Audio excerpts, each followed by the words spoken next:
Aujourd'hui, on se retrouve pour parler d'un sujet qui est assez récurrent et pour lequel on me contacte assez souvent, c'est ma plante va mal, qu'est-ce que je peux faire pour l'aider? J'avais envie de parler de ce sujet parce que c'est très régulièrement un message sur 2 que je reçois dans mes DM Instagram parce que on comprend pas trop ce qui se passe, on sait pas vraiment où regarder et comment trouver la solution à un problème qu'on ne connaît pas forcément. On va se mettre en condition. Tu as une plante qui, depuis un petit moment, ne pousse pas vraiment. Tu l'observes de moins en moins. Elle a peut-être arrêté de pousser, ses feuilles sont peut-être un petit peu plus ternes, et tu te dis, il y a peut-être quelque chose qui cloche. Quelque chose a peut-être changé, mais tu ne t'en es pas vraiment rendu compte, et il faut que tu ailles voir de plus près. Et si jamais tu l'as remarqué, c'est peut-être qu'il y a une raison. Et tu fais d'ailleurs vraiment bien de t'en soucier. Première étape, moi c'est ce que je regarde en premier, parce que c'est souvent assez récurrent chez moi en tout cas, je vais voir s'il y a des acariens. La première chose que tu fais quand tu as une plante qui est identifiée comme étant peut-être un peu plus terne, avec des feuilles, avec des traces, des choses qui sont un peu différentes, tu vas voir sur les feuilles, dessus,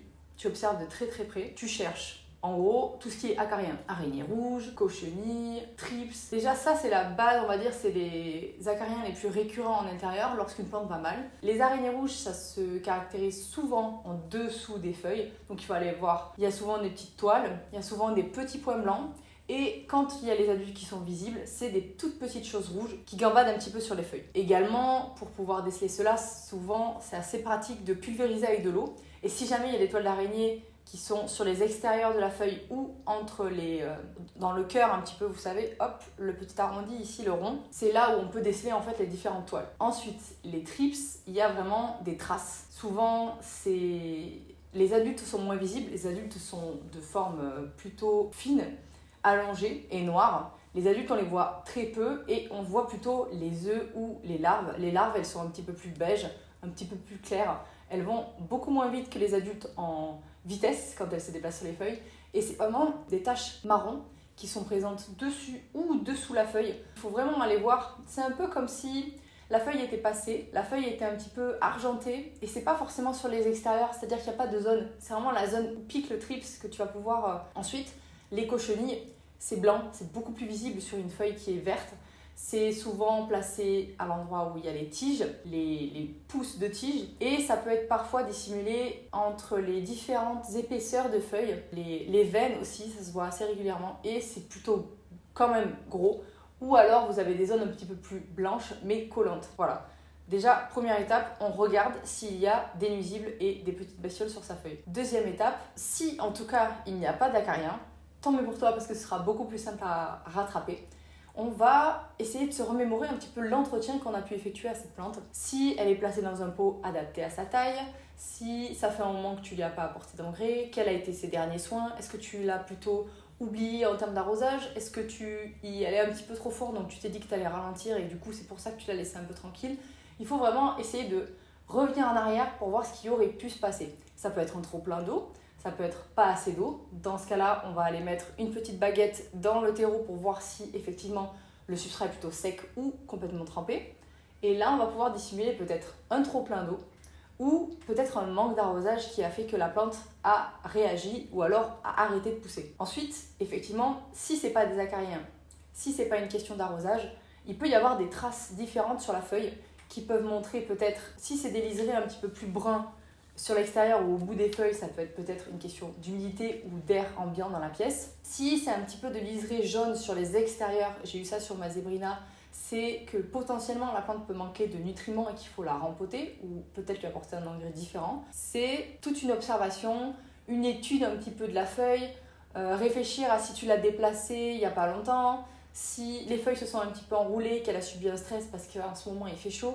C'est vraiment toute une question d'analyse pour savoir quel est le problème de ta plante. Si jamais tu as du mal à reconnaître un problème, tu as plein de sites internet qui peuvent t'aider avec des photos et des images pour te montrer plus ou moins ce qui se passe. Tu as aussi énormément de livres. Et puis tu as des gens comme nous, les personnes qui s'y connaissent un petit peu plus ou qui ont des problèmes, on va dire, plus récurrents sur ces plantes, qui peuvent t'aider. Donc n'hésite pas à envoyer des petites photos pour savoir s'il y a vraiment quelque chose de grave sur ta plante ou si c'est juste passager. À savoir que de toute façon, nous, on va pouvoir t'aider à identifier les problèmes. Je dis nous parce qu'il y a vraiment plein de gens qui sont disponibles, qui ont des plantes et qui peuvent t'aider sur l'entretien et les potentiels problèmes que ta plante a. Nous, on va pouvoir juste te rapporter une expérience personnelle si jamais il y a eu des conditions à cause ou grâce auxquelles il y a eu ce genre de soucis. Donc souvent, quand on vient vers moi, on m'expose un problème. Moi, la réponse que j'ai effectuée immédiatement, c'est il faut que tu m'envoies des photos pour que je puisse voir ce qui peut se passer ou ce qui a pu se passer. Puis en plus de ça, je demande qu'est-ce que tu as fait dernièrement? Est-ce que tu l'as rempoté? Est-ce que tu lui as mis un substrat différent? Est-ce que ton pot est troué?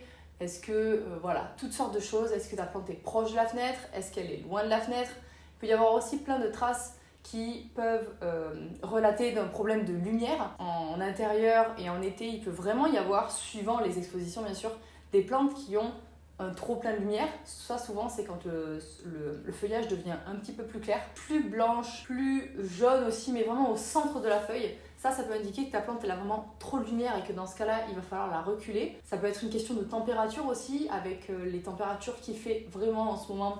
La plante peut vouloir se mettre en pause ou du moins en sécurité si jamais elle n'a pas assez d'humidité disponible, qu'elle n'arrive pas à transpirer parce qu'en fait elle n'a pas assez d'eau à disposition. Donc là ce sera un manque d'eau au niveau des racines et en plus un manque d'humidité au niveau de l'air, ce qui peut être vachement fréquent en été quand on est face à la fenêtre et qu'il fait très chaud. Donc voilà, c'est toutes sortes de choses qui peuvent faire en sorte que ta plante, elle est en difficulté en ce moment et qu'il va falloir que tu l'aides. Une fois que tu as identifié le problème, si jamais le problème est très grave au niveau des acariens par exemple, la première étape, si jamais tu as des acariens, c'est traiter. Traitement, isolation surtout de la plante, il faut vraiment la mettre dans un endroit où elle ne va pas pouvoir contaminer les autres. Et si ce sont des acariens qui ont tendance à voler et à se répandre comme les thrips, en fait tous les acariens ont plutôt tendance à se répandre malheureusement, il faut, après une fois que tu as fait ça, aller vérifier les autres plantes qui sont les plus proches, les plus fragiles, parce que souvent c'est là où on commence à avoir une invasion. Traitement obligatoire, peut-être éventuellement tu peux couper les feuilles qui sont les plus abîmées parce que clairement ça ne servira à rien de garder des feuilles abîmées sur lesquelles la plante a beaucoup souffert et ça pourrait l'handicaper de garder une feuille qui va lui prendre trop d'énergie alors qu'à tes yeux elle est trop abîmée. Donc on retire les feuilles trop abîmées, ça pourra lui permettre de se concentrer sur sa pousse des racines si jamais elle est un petit peu pas bien et à sa nouvelle pousse. Voilà, pour les acariens c'est ce que je conseille en tout cas, isoler, traiter et vérifier tout ce qu'il y a à côté. Ensuite, si c'est une question et un problème d'arrosage, là, dans ce cas-là, si jamais c'est un manque d'eau, effectivement, tu vas potentiellement avoir des bouts de feuilles ou des feuilles qui sont complètement sèches. Là, ce que je recommande, si tu l'as peut-être oublié il y a un moment, c'est de faire un gros bassinage. Un bassinage, c'est un arrosage, une technique d'arrosage via lequel tu vas tremper entièrement le pot ou à moitié le pot dans un grand bol d'eau pour que ta plante elle puisse boire exactement ce dont elle a besoin. C'est-à-dire qu'il va falloir que tu mettes à disposition une grande quantité d'eau pour que ta plante et surtout les racines puissent aller se servir en quantité d'eau. Et quitte à la laisser quelques heures, pas toute une nuit, je pense que ça sert à rien, mais suivant la taille du pot, offre-lui un bel arrosage et de quoi pouvoir regagner toute l'eau dont elle manque. Également, si c'est une question de trop plein d'eau et que vraiment elle est en train de pourrir, là c'est totalement l'inverse qu'il faut faire, c'est sortir la plante de cette situation-là. Il faut que tu l'aides. Qui dit situation extrême, réaction extrême, tu prends ta plante, tu la sors de la terre et tu vas voir ce qui se passe en dessous. Souvent, quand une plante elle va pas bien et qu'on n'arrive pas trop à identifier le problème, c'est peut-être qu'il y a quelque chose en dessous de l'iceberg qui se passe et sans aller voir ce qui se passe en dessous, malheureusement, tu ne sauras pas et tu ne comprendras pas pourquoi ça se passe comme ça. Donc ce qu'il faut faire, c'est absolument retirer la plante des conditions dans lesquelles elle est, aller voir si les racines sont saines, retirer toutes les racines qui sont potentiellement pourries, abîmées, et peut-être rempoter dans un pot plus petit avec surtout du nouveau substrat. Moi, ce que je fais quand j'ai un sauvetage un peu extrême comme ça, c'est que j'étudie en tout cas l'étendue des racines, je vois leur état, j'enlève ce qui est abîmé et je change le pot. Quitte à lui donner un pot beaucoup plus petit pour l'aider en fait à se refaire, à recréer un système racinaire sain, adapté à une petite surface, comme ça elle ne va pas perdre trop d'énergie, ça va l'encourager à pousser.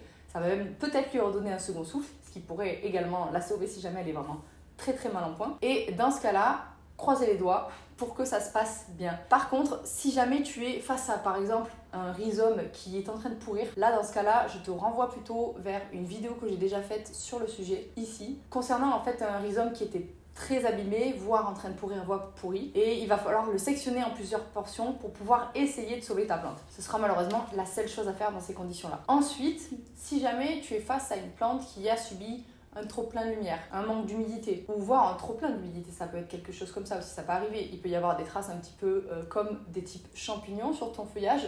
Là, dans ce cas-là, Si c'est des champignons, c'est la même chose que les acariens, il faut traiter. Si c'est une attaque fongique, donc il faut que tu traites et quitte à retirer les feuilles qui sont abîmées pour éviter que ça se répande sur la plante, on traite, on retire. Ensuite, si c'est plutôt un manque d'humidité, malheureusement, une fois que la feuille est abîmée et qu'elle va avoir un petit peu ce côté craquelé et sec sur l'extérieur, tu ne pourras pas le rattraper. Éventuellement, tu peux peut-être couper avec le ciseau les parties qui sont un peu abîmées. Ça sera juste esthétique parce qu'à la plante, ça lui redonnera pas du tout d'énergie. D'ailleurs, elle risque même de craqueler en deçà de ce que tu as coupé. Et surtout, ne pas hésiter à lui faire une bonne douche. Une bonne douche d'humidité pour venir la nettoyer intérieur-extérieur sur les feuilles, tiges, racines, etc.